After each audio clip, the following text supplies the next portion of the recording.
What is going on, YouTube? This is Fascinating Graveyard.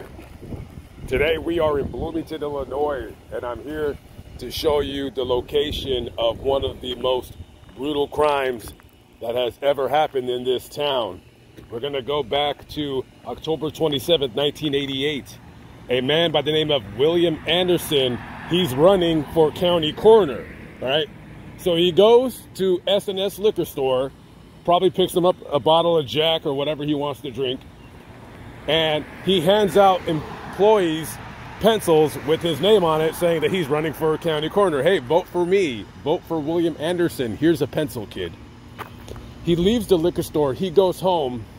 A few hours later, he gets a call on his pager. The message says, go to S&S liquor store. He finds that very unusual. He was just there a few hours ago.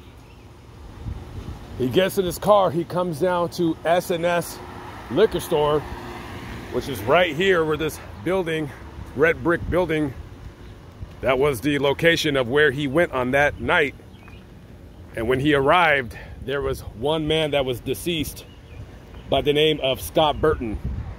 He was a customer. He was coming in to get himself a bottle of whatever. There was a couple employees working there at the time, Robert Webb and Tracy Galt. There was a robbery.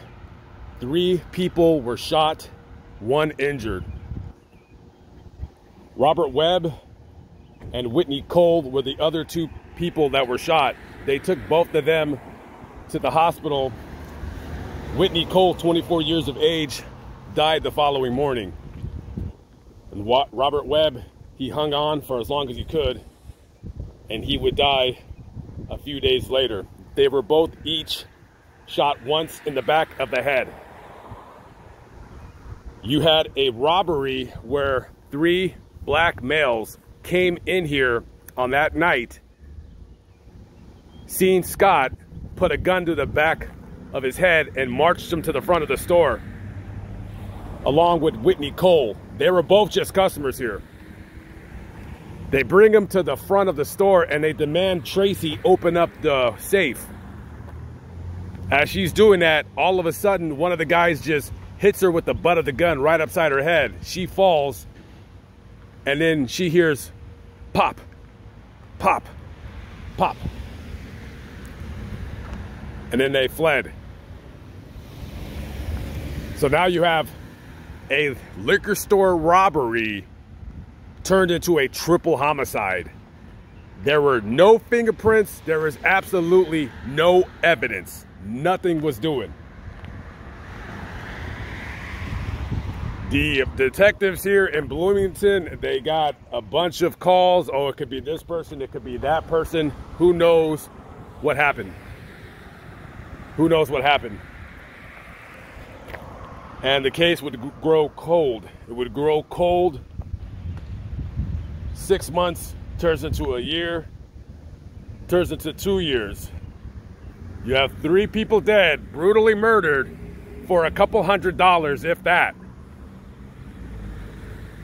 And nobody's talking and nobody's saying anything.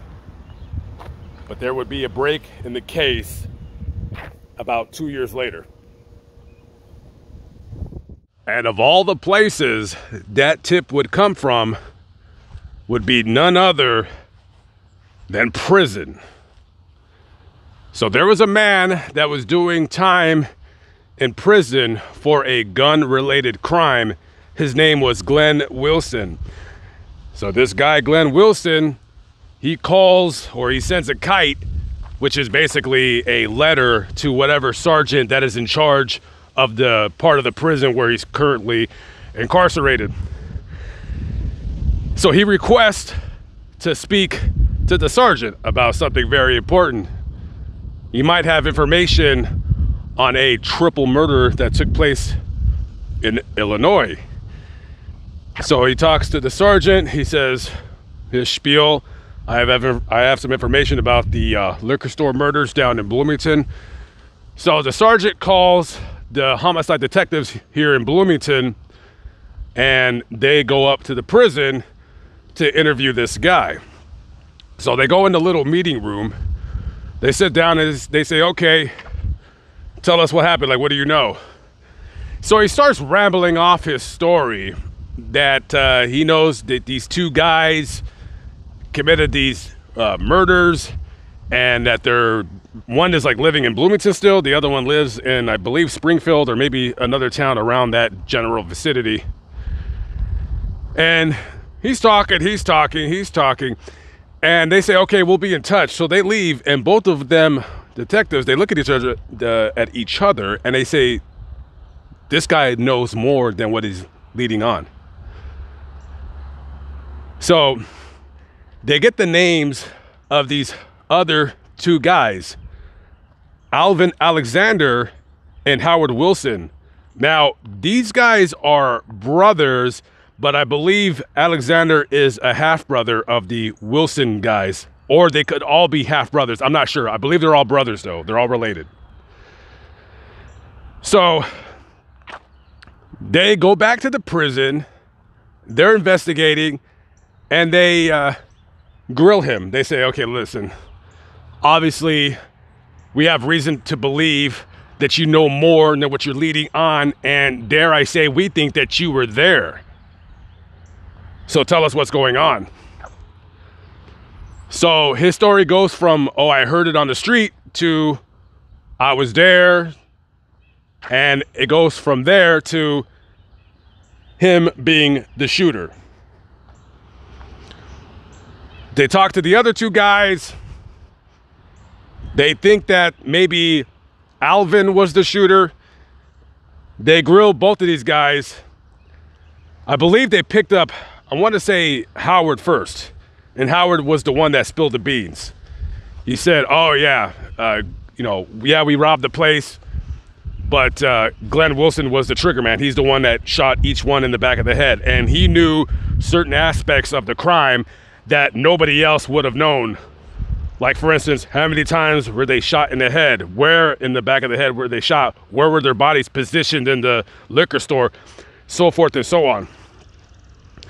So all three get indicted for 3 counts of first-degree murder. They all go through separate trials, and Alvin Alexander and Howard Wilson, they were basically the accomplices. They both receive life in prison. Glenn Wilson, who was I don't want to call him the ringleader, but he was the one with the gun, the one that shot each individual in the back of the head, he was sentenced to death.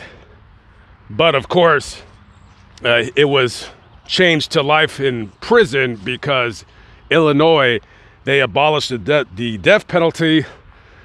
I don't know what year they did that. I want to say it was 2009. Don't quote me. I'm just thinking about that off the top of my head.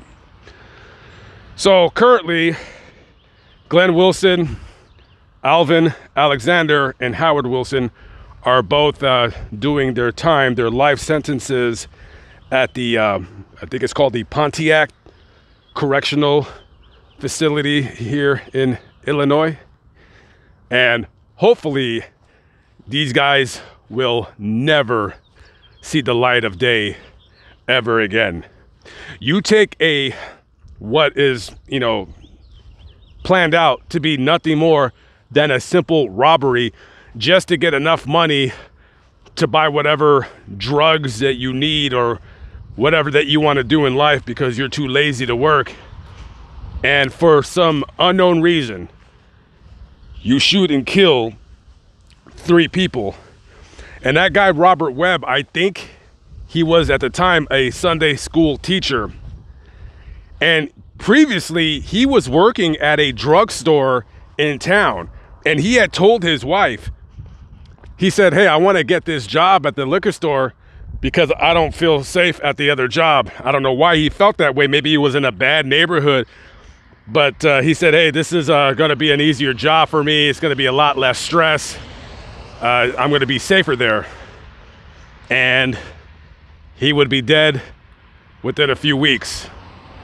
And coincidentally enough, there was a woman that I read her story online, and she had applied for the same job, and she ended up not getting it, and she was upset.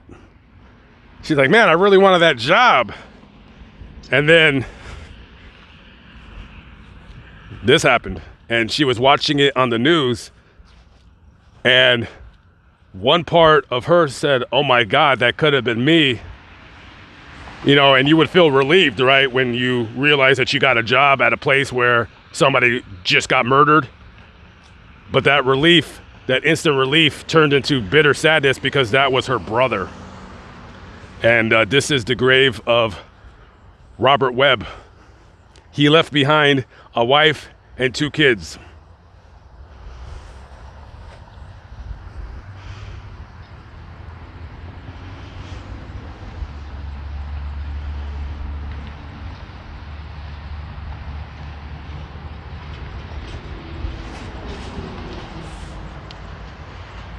United States Army.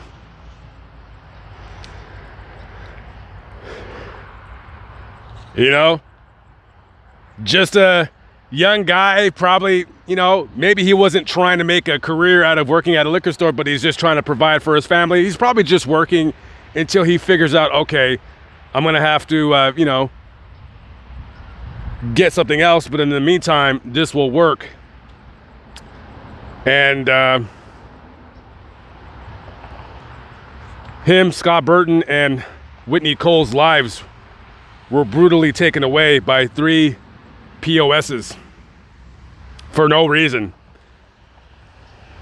for a little bit of money. You know, just one of the few crimes that have really rocked this town. And I mean, there's been other crimes too. There was a family murder. I'll put that video in the link of the description if you want to watch that, which also happened in Bloomington. But just a very sad case. All right, rest in peace to all the victims of this horrific crime. And